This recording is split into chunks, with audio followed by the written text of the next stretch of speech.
BJP सांसद और उत्तर प्रदेश के पूर्व डिप्टी सीएम दिनेश शर्मा ने कहा कि विपक्ष सिर्फ भारत के उद्योगपतियों को बदनाम कर रहा है। हमारे सहयोगी राजीव ने उनसे बात की है, सुनिए।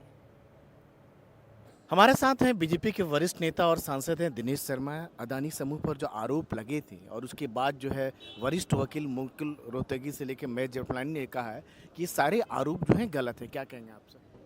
देखिए, मैं उन आरोपों के बारे में तो इतना ही कहूँगा, उसका विश्लेषण होगा। उसके बाद जो रिपोर्ट्स आएंगी सामने, उसका नतीजा सामने आएगा कि गलत है कि सही है। लेकिन पिछले बार भी जो आरोप लगे थे उनका क्या हुआ? उनमें भी तो कुछ नहीं निकला ना। क्या आज विपक्ष का शगुफा केवल भारत के उद्योगपतियों को बदनाम करने तक सीमित हो गया है क्या?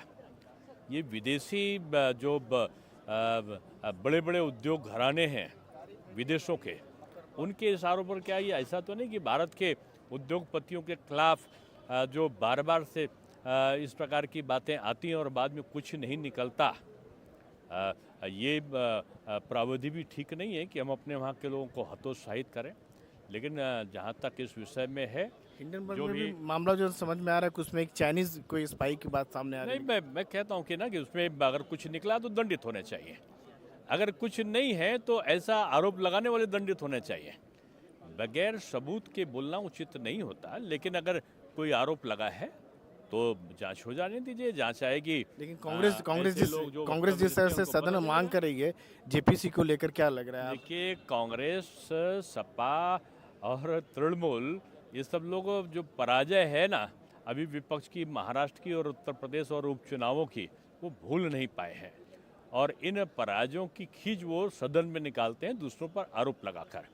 कोई मुद्दा नहीं है। और केवल अखबारों के आधार पर विभिन्न प्रकार के समाचार पत्रों के समाचारों का संकलन करके विभिन्न प्रकार के आरोपों को सदन में नहीं लाया जा सकता। आपके पास तथ्य होने चाहिए, सबूत होने चाहिए। जानबूझकर एक औद्योगिक समूह जो देश का बड़ा औद्योगिक समूह है, जो देश की प्रगति में अपना योगदान दे रहा है, जानबूझ को टारगेट किया जा रहा है सर, विदेशी सर? नहीं, मेरा ये कहना है कि अगर किसी पर कोई आरोप होता है तो उसकी जांच रिपोर्ट आ जाने दीजिए। उसके पहले ही आप उसको विदेशों से बढ़कर क्यों पुख्ता करने लगते हैं? मेरा यही कहना है कि जो पहले आरोप लगे थे उनका क्या हुआ? विपक्ष उन पर क्यों शांत हो जाता है? एक आरोप लगाता है, फिर दूसरे पर शांत होकर तीसरा आरोप लगाता है। ये प्रवृत्ति नहीं ठीक है। अगर कोई आरोप लगा है तो उसकी जांच हो जाने दीजिए।